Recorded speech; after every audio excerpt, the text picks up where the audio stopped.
Bonsoir à toutes et à tous, bienvenue sur l'Intelligente TV. Voici les titres à la une du journal télévisé de ce mercredi 15 septembre 2021. Les 14 et 15 septembre 2021 s'est tenu à Abidjan un colloque international sur la régulation audiovisuelle à l'initiative de la ACA, Haute Autorité de la Communication Audiovisuelle. Enseignement supérieur, les étudiants en licence 3 d'histoire de l'université Félix Houphouët-Boigny de Cocody ont célébré leur fin de promotion. Du 29 au 30 septembre 2021 se tiendra la première édition du Festival international de poésie à Abidjan. Dans ce journal, vous entendrez Venance Conan, journaliste écrivain, parler du journaliste présentateur Amobe Mevegue, décédé le 8 septembre 2021 dernier. Et puis on finira par du football. Le nouveau stade de Yamoussoukro pourrait accueillir le match Côte d'Ivoire-Malawi comptant pour la 4e journée des éliminatoires de la Coupe du monde de football 2022. Je l'ai dit dans les titres, un colloque international sur la régulation audiovisuelle s'est tenu à Abidjan les 14 et 15 septembre 2021 à l'initiative de la Haute Autorité de la Communication Audiovisuelle, en abrégé ACA, un colloque qui a vu la participation du ministre de la Communication, des médias et de la francophonie, Amadou Koulibaly. Pour plus de détails, suivons cet élément de Mamadou Ouattara. Régulation audiovisuelle, le ministre Amadou Koulibaly aux membres de la ACA, le président de la République attend des résolutions de votre colloque. La Haute Autorité de la Communication Audiovisuelle ACA, dans le cadre de mise en œuvre de la feuille de route 2021-2022 de la plateforme des régulateurs de l'audiovisuel des pays membres de l'UEMOA et la Guinée, organise les 14 et 15 septembre 2021 dans un hôtel à Abidjan un colloque international sur le thème « Les stratégies de régulation des services des médias audiovisuels en ligne ». Présent à la cérémonie, le ministre de la Communication, des médias et de la francophonie, porte-parole du gouvernement et représentant le Premier ministre Patrick Hachi, président de la cérémonie, Amadou Koulibaly a dit que le président de la République attend les résolutions du colloque. Selon lui, le thème du présent colloque montre que la régulation des médias audiovisuels en ligne est une problématique partagée par l'ensemble des États. Amadou Koulibaly a fait remarquer qu'on peut écouter une émission radio ou de la musique sur toutes les plateformes de téléchargement. Le ministre a fait noter que par le biais de l'Internet, chacun de nous peut s'ériger en producteur d'informations. René Bourgeois, président de la Haute Autorité de la Communication Audiovisuelle de Côte d'Ivoire, a pour sa part fixé le cadre. Durant 2 jours, nos réflexions graviteront autour de la question des stratégies de régulation de services de médias audiovisuels en ligne, de celle de l'exploitation illégale des services audiovisuels via Internet qui sont une réelle préoccupation pour les régulateurs, a dit le président de la ACA. Il a indiqué que selon le pays, la régulation des services de médias en ligne connaît naturellement quelques variantes et il y a des réalités à partager. Babacar Diagne, président du Conseil national de régulation de l'audiovisuel du Sénégal, par ailleurs président de la plateforme des régulateurs de l'audiovisuel des pays membres de AUMOA Guinée, a dit que ce colloque qui est réuni à Abidjan est l'occasion pour eux de se concentrer et de dégager une stratégie commune. Exploitation illégale des services audiovisuels via Internet, quelle solution commune en vue de lutter efficacement contre ce phénomène? Esquisse d'un cadre légal ou réglementaire de régulation des services de médias audiovisuels en ligne ont été les 2 sous-thèmes présentés et débattus par les participants. Rendons-nous à présent à Treichville, précisément à l'Institut d'Histoire, d'Art et d'Archéologie d'Abidjan, où les étudiants de licence 3 du département d'Histoire de l'université Félix Houphouët-Boigny de Cocody ont célébré leur fête de promotion. C'était en présence de Jean-Hubert Kofo.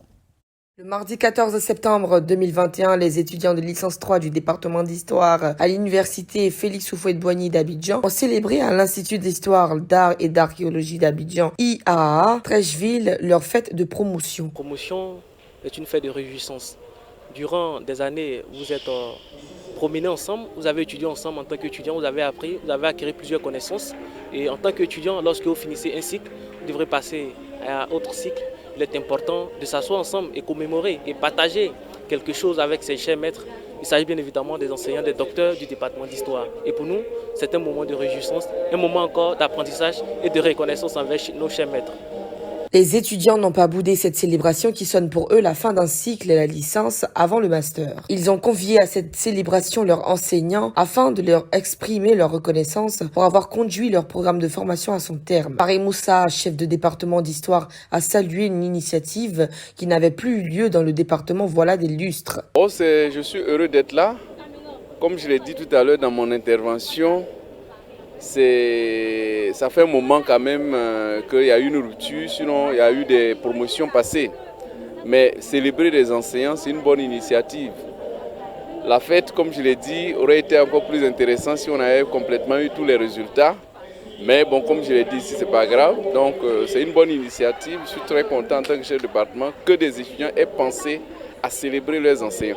Koulibaly Navigué Félicien, enseignant dans le dit département, était le parrain de la cérémonie. Il a prodigué des conseils à ses filleuls pour la suite de leurs études et leur vie professionnelle. Un modèle identificatoire pour eux, en tant que filleul, je suis leur père. Un père ne fait que donner des conseils à ses enfants. Ce sont mes enfants pour eux. C'est des conseils pour réussir dans la vie. Il n'y a pas autre chose que ça. Je leur ai demandé d'être patient, d'être courageux, d'être ambitieux et d'avoir des ambitions, du moins de la vision.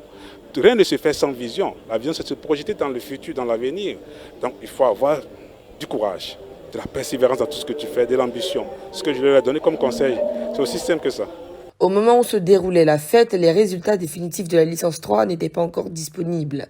Ils étaient annoncés pour le lundi 20 septembre 2021. Cela n'a pas empêché les convives de déguster des mets copieux et de danser à volonté. La première édition du Festival international de poésie aura lieu du 29 au 30 septembre 2021, occasion de célébrer de grands noms de la poésie ivoirienne, comme nous le témoigne Mamadou Ouattara. La première édition du Festival international de poésie dénommé Poétical se tient du 29 au 30 septembre 2021 à l'amphithéâtre A du district de l'université Houphouët-Boigny de Cocody Abidjan et à l'Institut Goethe de Cocody Abidjan. Selon Tanela Boni, commissaire général de l'événement, Poétical est un festival de poésie qui va réunir des poètes, des critiques littéraires, des enseignants-chercheurs, des amateurs de poésie, des slameurs et des paroliers. À ce festival, tout le Gotha de l'art poétique de Côte d'Ivoire est attendu et à l'international, il y aura une vingtaine de poètes qui participeront en ligne. Le commissaire général a précisé que l'Académie des sciences, des arts, des cultures d'Afrique et des diasporas africaines ASCAD s'associe à la première journée du 29 septembre 2021 pour honorer 6 poètes, à savoir Bernard Dadier, Zadi Zaourou, Fatou Amoy, Were Linking, Tanela Boni et Véronique Tadjo. Ce jour-là, une table ronde va mettre en lumière le rôle et les enjeux de la poésie traditionnelle. La première journée est prise en charge par l'ASCAD et consacre en quelque sorte les anciens de notre modernité, ceux qui ont ouvert et ont ancré la poésie ivoirienne dans le champ international. Et la deuxième journée prend le relais pour montrer que la poésie en Côte d'Ivoire ne s'arrête pas à ses figures et qu'il y a de nouvelles voix qui émergent. Le point marquant de cette journée-là sera la table ronde que nous organisons autour du thème « Le lien intergénérationnel dans la poésie ivoirienne ». On observe de nombreux jeunes qui manifestent des éléments de rupture, mais en même temps on constate aussi avec une forme de continuité, de continuation de ce qui se fait. Et donc ça sera pour nous l'occasion de décrypter le réseau, les liens qui unissent ces jeunes, a dit Tanela Boni. Tanela Boni est professeur de philosophie, membre de l'ASCAD, membre du Parlement des écrivaines francophones, membre de l'Institut international de philosophie, membre du comité directeur de la Fédération internationale des sociétés de philosophie. Elle est poète, essayiste, romancière, nouvelliste. Le mardi 8 septembre 2021 dernier, le journaliste présentateur Amobe Mevegue a tiré sa révérence des suites d'une maladie. Venance Conan, journaliste écrivain, révèle ce qu'il sait de l'homme. Présentateur de l'émission à l'affiche de France 24, l'animateur journaliste et producteur camerounais Amobe Mevegue a rendu l'âme le 8 septembre 2021 à Paris en France des suites d'une maladie. Joan Venance Conan, journaliste, écrivain et PCA de Ivoirienne de télévision IDT, parle de lui. Venance a indiqué qu'Amobe est un grand journaliste, un grand homme de culture. Je l'ai suivi sur RFI, je l'ai suivi sur France 24. On se connaît un peu, mais je ne peux pas dire que c'est mon ami. C'est vrai, moi je l'appréciais, on ne se voyait pas beaucoup, tout, mais j'ai beaucoup de respect pour lui. Ce que je peux dire, c'est que c'était un grand homme de culture. Il était africain, il s'appelle Alain Mévégué, mais il a décidé de s'appeler Amobé Mévégué pour renouer avec ses racines. Et ce qui m'a frappé, c'est que chaque fois que je le voyais à Paris, il s'habillait toujours en tenue africaine, même en hiver. C'était sa façon de revendiquer son africanité, en changeant son nom, en s'habillant à l'africaine et en faisant la promotion de la culture africaine. Adi Venance Conan, pour qui, avec la disparition de Amobé Mévégué, l'Afrique a perdu un de ses meilleurs ambassadeurs. Amobé était journaliste, producteur à radio et télévision. Il a travaillé à RFI, TV5 Monde, CFI, MCM Africa, France O, avant de rejoindre France 24. Il a fondé la chaîne UBiz News TV, accessible dans 40 pays d'Afrique. Amobé Mévégué est né le 1er octobre 1968 à Yaoundé au Cameroun. Il avait 53 ans. Dernier point de l'actualité, c'est du football. Selon nos confrères de Afrique Presse, le nouveau stade de Yamoussoukro pourrait accueillir le match Côte d'Ivoire-Malawi, comptant pour la 4e journée des éliminatoires du Mondial 2022 au Qatar.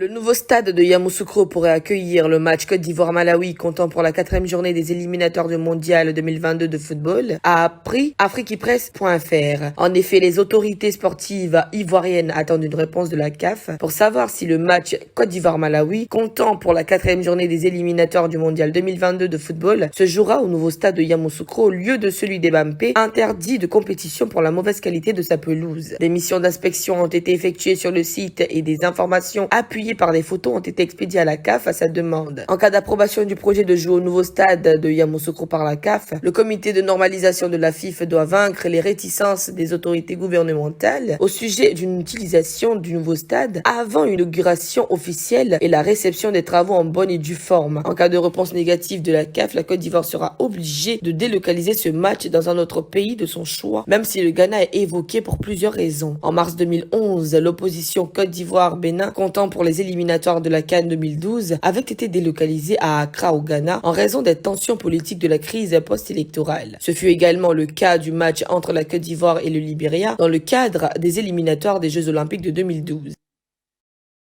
Pour cette session d'information sur l'Intelligent TV, merci à toutes et à tous de l'avoir suivi. Bonne soirée à vous.